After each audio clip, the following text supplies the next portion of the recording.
మానవ సంబంధాలన్నీ కలుషితమైపోతున్నాయి. తమ అవసరాల కోసం, కోపాల కోసం, పంతాల కోసం ఒకరిని ఒకరు విచక్షణారహితంగా చంపుకుంటూ మనుషులు దిగజారిపోతున్నారు.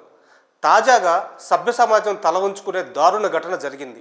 రిటైర్డ్ ఆర్మీ జవాన్ భార్యని చంపి ఆమె శరీర భాగాలను కుక్కర్లో ఉడికించి ఎముకలను పొడి చేసి వాటన్నిటినీ సమీపంలోని చెరువులో కలిపిన తీరు అందరినీ భయభ్రాంతులకు గురిచేసింది.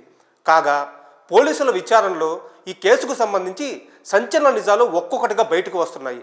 ఆ వివరాల్లోకి వెళ్తే, అతడు ఒక రిటైర్డ్ ఆర్మీ జవాన్.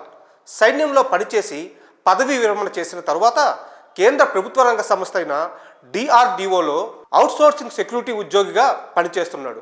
అయితే హైదరాబాద్లోని మీర్పేట పరిధిలో తన భార్య, 2 పిల్లలతో కలిసి నివసిస్తున్నాడు.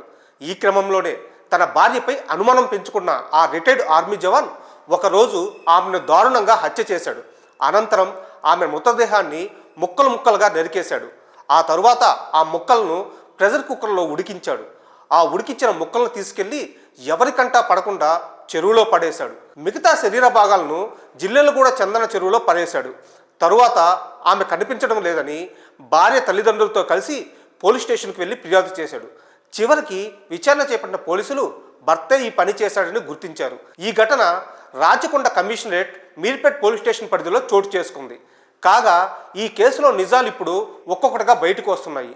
ఆంధ్రప్రదేశ్లోని ప్రకాశం జిల్లా జేపీ చెరువుకు చెందిన గురుమూర్తి అనే మాజీ సైనికుడు ఆర్మీ నుంచి రిటైర్డ్ అయిన తర్వాత DRDOలో అవుట్సోర్సింగ్ విభాగంలో సెక్యూరిటీగా పనిచేస్తున్నాడు.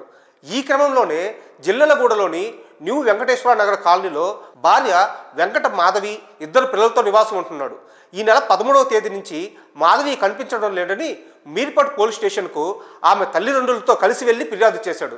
అయితే తన భార్యను చంపిన విషయాన్ని దాచిపెట్టిన గురుమూర్తి ఏమీ తెలియనట్లుగా అత్తమామలతో కలిసి మీర్పేట్ పోలీస్ స్టేషన్కు వచ్చి ఫిర్యాదు చేశాడు. అయితే ఈ వ్యవహారంపై విచారణ జరిపిన పోలీసులకు సంచలన విషయాలు తెలిసాయి.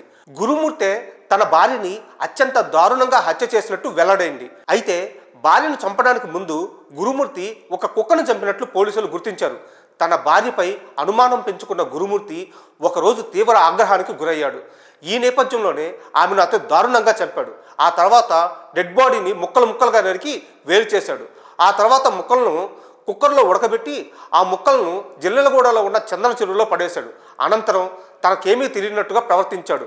మరోవైపు విచారణలో గురుమూర్తి మానసిక స్థితిపై కూడా అనేక అనుమానాలు వ్యక్తమవుతున్నాయి.